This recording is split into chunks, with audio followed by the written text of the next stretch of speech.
जैसा कि आप सब जानते हैं कि उत्तराखंड विधानसभा चुनाव का परिणाम 10 मार्च को सामने आ जाएगा। उत्तराखंड के चुनाव का इतिहास की बात करें तो साल 2002 और 2017 के अलावा कोई भी राजनीतिक दल पूर्ण बहुमत से अपनी सरकार नहीं बना पाया था। बता दें कि वर्ष 2002 में संपन्न हुए राज्य के पहले विधानसभा चुनाव में कांग्रेस पूर्ण बहुमत के साथ सत्ता में आई थी।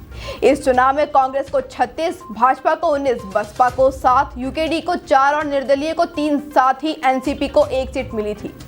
जिसके बाद अनुभवी और विकास पुरुष के नाम से अपनी पहचान बना चुके स्वर्गीय नारायण दत्त तिवारी को प्रदेश का मुख्यमंत्री बनाया गया था। स्वर्गीय नारायण दत्त तिवारी ही एकमात्र ऐसे सीएम रहे हैं जिन्होंने मुख्यमंत्री का 5 साल का कार्यकाल पूरा किया है। जिसके बाद साल 2007 में संपन्न हुए विधानसभा चुनाव के दौरान भाजपा 35 सीटें लाकर सरकार बनाने के बेहद करीब पहुंच गई थी, लेकिन पूर्ण बहुमत से एक कदम पीछे रह गई।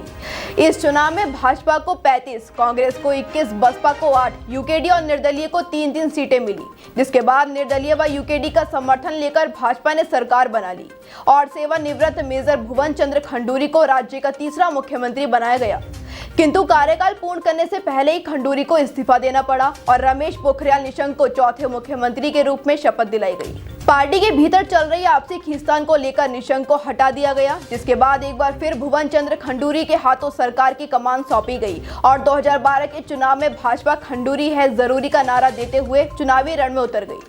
2012 का विधानसभा चुनाव बेहद चौंकाने वाला था। इस चुनाव में मुख्यमंत्री भुवन चंद्र खंडूरी अपना चुनाव हार गए।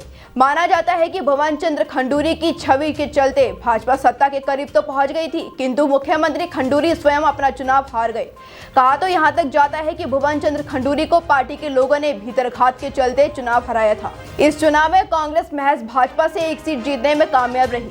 कांग्रेस को 32 तो भाजपा को 31 सीटें मिली।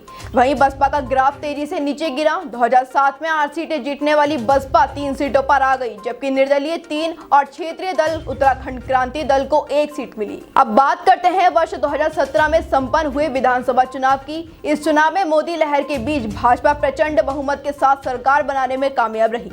बता दें कि वर्ष 2017 में संपन्न हुए विधानसभा चुनाव के दौरान भाजपा 57 तो कांग्रेस महज 11 सीटें लाने में कामयाब रही। 2017 का चुनाव कांग्रेस के लिए बेहद कष्टदायक था। 2017 तक संपन्न हुए 4 विधानसभा चुनाव के दौरान कांग्रेस को इस चुनाव में सबसे कम सीटें मिली थी। वहीं निर्दलीय 2 सीटें लाने में कामयाब रहे। भाजपा ने त्रिवेंद्र सिंह रावत को मुख्यमंत्री बनाते हुए सरकार की बागडोर उनके हाथों में सौंप दी, किंतु यहाँ भी भाजपा के भीतर अंदर कलह जारी था, जिसके चलते भाजपा ने मुख्यमंत्री का चेहरा बदल दिया। अब तीरथ सिंह रावत को प्रदेश का मुख्यमंत्री बना दिया गया। तीरथ सिंह रावत के बयानों को लेकर भाजपा की अच्छी खासी फजीहत हो गई, जिसके बाद भाजपा ने फिर एक बार प्रदेश में नेतृत्व परिवर्तन कर दिया। तीरथ सिंह रावत पहले ऐसे मुख्यमंत्री थे जिनका कार्यकाल सबसे कम रहा, जिसके बाद युवा विधायक पुष्कर सिंह धामी को सत्ता की बागडोर सौंपी गई और भाजपा ने यह चुनाव पुष्कर सिंह धामी की अगुवाई में लड़ा। जनता ने अपना जनादेश ईवीएम मशीन में कैद कर दिया है। तमाम प्रकार की चर्चाओं के बीच 10 मार्च को जनता अपना फैसला सुना देगी।